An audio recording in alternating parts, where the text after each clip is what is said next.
en Radio Sefarad del nuevo Vis a Vis con Matías Spigiel. Hola, Matías. Hola, ¿qué tal? Muy buenas tardes, ¿cómo les va por allá? Pues bien, con alegría de escucharte y con ganas de conocer las novedades de las comunidades judías en Argentina. Cuéntanos. Así es, bueno, lo primero que vamos a contar sobre lo que pasó durante la semana es que la justicia citó a declarar a Jorge Elbaum, ex directivo de la DAIA, que había vinculado a con los holdouts, con los fondos buitres. Ya lo hemos hablado en la emisión pasada.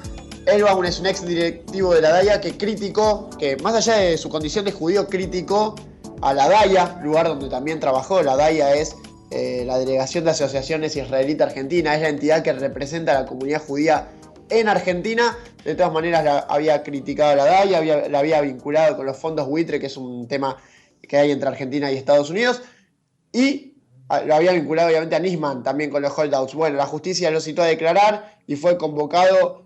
Así que, bueno, declarará y ahí se verá qué pasará. De todas formas, creemos que no será grave y tal vez haya alguna sanción de algo con Elbaum, pero bueno, no será un tema importante en cuanto a qué pasará después de eso. También, cambiando completamente de tema, el Centro Simón Wiesenthal es obviamente otra entidad judía, denunció una campaña antisemita de dos organizaciones, podemos decir, palestinas, de televisión. Una es Hispan TV y otra es Telesur. Esos son dos organizaciones palestinas internacionales, pero el Centro Simón Wiesenthal, que está aquí en Argentina, obviamente criticó enérgicamente, porque lo que hicieron estas dos campañas antisemitas de Hispan TV y Telesur, las remarcamos, es que dijeron que Israel utiliza el pretexto de la ayuda humanitaria en Nepal para cubrir el tráfico de 25 bebés. Una locura total. Lo que pasó en Nepal, obviamente, aquel desastre que hubo en Nepal que se llevó la vida de muchísimas personas. Bueno, dice que Israel, con su ayuda humanitaria, que es una mentira, no es una ayuda humanitaria, utiliza el pretexto de eso para encubrir el tráfico de 25 bebés. Bueno, las cosas que hay que escuchar, la verdad, ya, son increíbles. Bueno, Simón Wiesenthal se pronunció contra eso y lo criticó duramente. Después, la verdad, perdona, Matías, perdona. La verdad es que el Centro Simón Wiesenthal siempre está alerta, siempre denuncia este tipo de actitudes. Aquí en España sufrimos también a Hispan TV. Telesur no, por el momento no, pero Hispan TV sabemos de qué estamos hablando, así que no nos sorprende que nos ofrezcas ese dato. Seguro, no, siempre es así. El Centro Simón Wiesenthal, la verdad que lo criticó enérgicamente, pero si vamos más allá de eso, nos parece bien lo que hace el Centro Simón Wiesenthal, pero que fue una de las organizaciones, una de las entidades. También hubo entidades de acá, la DAIA también se pronunció obviamente contra esto, pero hay un tema que es que está bien la crítica, repudiarlo, pero da la sensación de que faltaría algo más, de lograr cortarlo. Uno no dice, la DAIA tiene los recursos como para hacer que Hispan TV y Telesur, por ejemplo, obviamente, pueda frenar con esto. No, obvio, de ninguna manera. Pero habría que hacer algo más que lo que se hace, para que no quede solo en un repudio, en una crítica, y porque la verdad, uno piensa, Hispan TV, Telesur o quien sea, me criticaron, y no pasa más que eso. Entonces lo vuelven a hacer, van a reincidir con una cosa, con la otra. Es algo obvio que va a pasar porque siempre es así. Entonces está bárbaro que se critique, que se repudie, que se remarque, pero también está bárbaro que haya algo más que eso, que no solo quede en una crítica. Te he interrumpido, nos ibas a hablar de otras noticias. Sí, pero no hay problema, está bueno el día y vuelta. También vamos a hablar de Santiago Kovadlov, es un pensante del judaísmo, un filósofo argentino judío que dio un gran discurso en el acto de los 70 años de la liberación de Auschwitz y el fin de la Segunda Guerra Mundial. Recordamos que eso se cumplió durante la semana y Santiago Kovadlov dio un discurso que la verdad gustó. Una de las frases más importantes que dijo es mejor entender que si no vivimos combatiendo, no seremos libres. De alguna manera es una de las frases que dejó Santiago Kovadlov, que estuvo muy interesante, fue muy aplaudido, fue el mejor discurso del acto que se realizó en la escuela Ort, que es una de las escuelas judías que tiene Argentina. También habló el embajador alemán en Argentina, en ese mismo discurso, Bernhard von Grant-Walderse, quien dijo que el Holocausto y la Shoah son parte de la historia de Alemania, pero ya quedaron justamente en la historia. A eso se refería el embajador de Alemania en Argentina. Y obviamente hubo más declaraciones. Lamentablemente el Holocausto no significó el fin de las matanzas humanas. Esa también fue una de las frases fuertes que dejó este acto, que lo dijo Winston Churchill, que lo homenajearon, fue uno de los que luchó obviamente, la Shoah. Así que fue uno de los temas que que pasaron en la comunidad judía. También hubo un comunicado, obviamente, del Museo del Holocausto, directamente que está relacionado con la Segunda Guerra Mundial, se cumplieron los 70 años del fin de la Guerra Mundial, emitió un comunicado en relación al fin, así que también se pronunció, fue un tema muy importante en la Argentina, se le dio mucha importancia, hubo varios actos sobre el tema y la verdad que fue muy interesante. Me imagino, Matías, que con una asistencia multitudinaria, ¿no? Este tipo de actos siempre congrega a cientos de personas. Seguro, totalmente. Muchísima gente en todos los actos. Esto no hay dudas.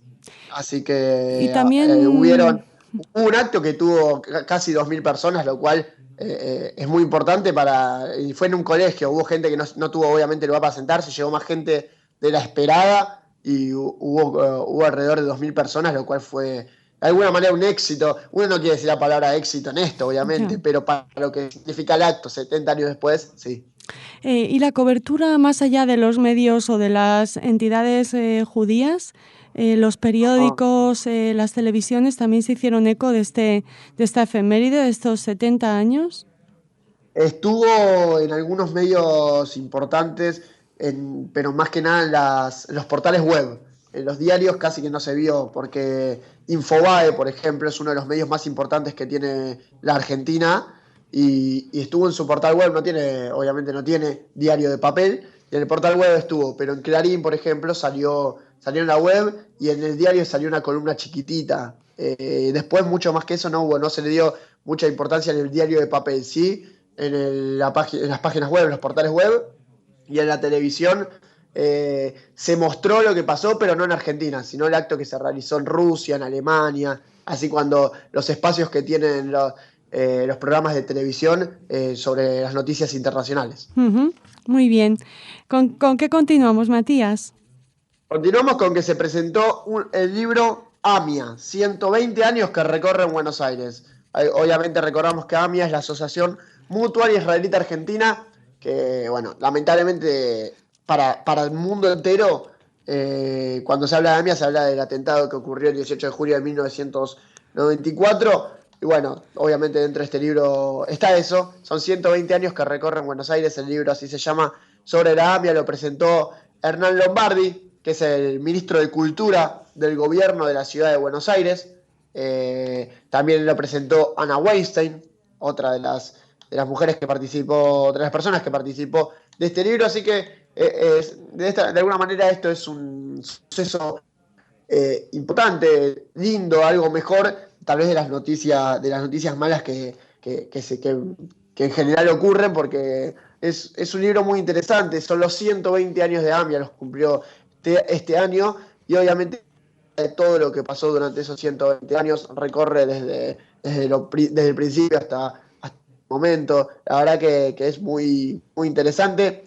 Estuvo a la venta en la Feria del Libro, la parte de AMIA y la de Ministerio de Cultura, así que muy interesante también el libro AMIA. Por suerte Visa Villa tiene el suyo, ya nos lo dieron, nos lo entregaron desde AMIA, así que ya lo leeremos y después contaremos cómo es. Muy bien, seguro que como nos adelantas, muy interesante.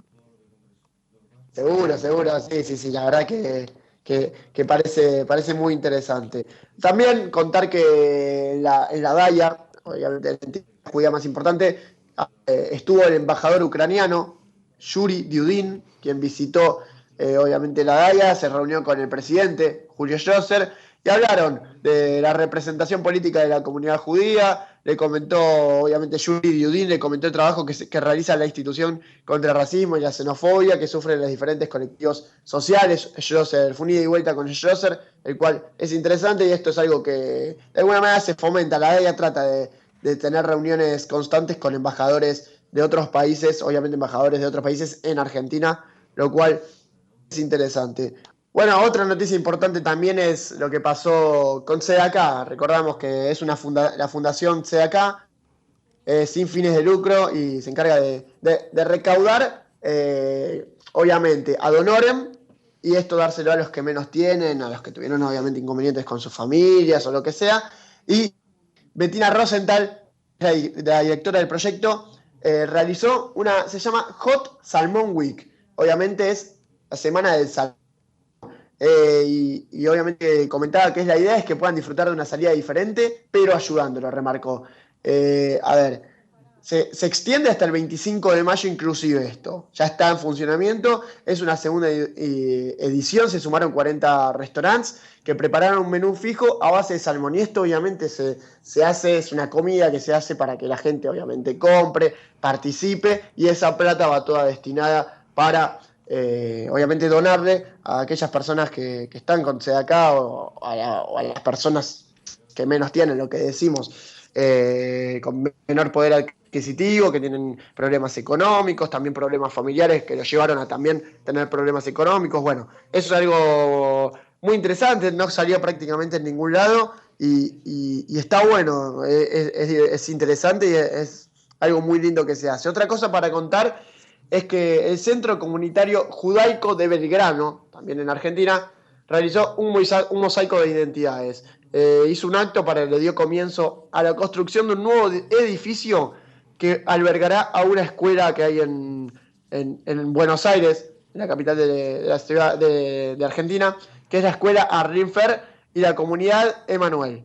Se arma un edificio directamente para ellos, obviamente lo lleva a cabo Sergio Berman, que es el rabino Sergio Berman, que también es diputado del PRO. El PRO en Argentina seguramente sea la organización que vaya a ganar las elecciones presidenciales que se realizarán en octubre, ¿no? Obviamente uno no sabe quién va a ganar, pero las encuestas y demás anuncian que el PRO, con Mauricio Macri a la cabeza, sería el ganador, sería el nuevo presidente de la Argentina que reemplazaría a Cristina Kirchner. Macri actualmente está en el gobierno de la ciudad y bueno, se presentó como presidente y es probable que gane según las encuestas. Lleva una diferencia obviamente de sus oponentes, de sus rivales, que son Sergio Massa y Daniel Scioli como principales. Después habrá que ver si se suma alguno más como candidato a presidente. Macri, un chico nuevo que se incorpora a la política argentina, ¿no? ¿Cuántos años lleva en política Macri? Muchísimos, ¿no? Sí. Y Mauricio Macri empezó como presidente de Boca, el equipo de fútbol, y de ahí se fue metiendo directamente en la política y por eso dejó su cargo como presidente de Boca para dedicarse de lleno al país, a la política. Y bueno, y bastante bien lo hace, más allá de sus cosas. Tiene que todo político quizás tenga sus errores. Creo que Macri y el PRO lograron hacer algo, a diferencia de otros que no dejan nada. Obviamente se encargó solo de la ciudad de Buenos Aires, pero bueno, dejó cosas interesantes, ha realizado varias cosas, qué sé yo, muchísimo más que otros que hemos tenido a lo largo de estos años, y bueno, de alguna manera eso es lo que queda. También tuvo sus errores, pero entre errores y buenas es como que queda una mejor imagen de lo que ha quedado de otros políticos. Muy bien, supongo que ya vamos acercándonos al final de tu crónica. ¿Con qué quieres terminar? Bueno, vamos a contar que Eduardo Elstein, obviamente un argentino de la comunidad judía, desplazó a Mollé de IDB. Es una noticia que un poco desconocida, que no se sabe muy bien, pero es un empresario argentino de la comunidad judía, Eduardo Elstein, que con un aporte adicional de una inyección de 250 millones de shekels al holding israelí IDB, logró a cambio desplazar a su ex socio, Moti Ben Mollé, y retuvo la presidencia de ese lugar. Así que con eso podemos ir cerrando una semana que tuvo noticias varias, muchísimas, un picado de todo, pero quizás un poquito menos de lo que veníamos hablando, que eran noticias fuertes, como hemos mencionado los 12 imputados, entre ellos a Menem, hemos dicho que Timerman renunció como socio de la AMIA. Bueno, acá no hubo de alguna manera, entre comillas, esas bombas, esas noticias importantísimas, pero sí un picadito que hicieron una semana importante en la comunidad judía argentina. Y te agradecemos muchísimo este variado e interesante picadito informativo que nos has ofrecido desde Buenos Aires. Muchísimas gracias y hasta pronto. Hasta pronto, nos reencontramos. Un saludo grande desde Argentina.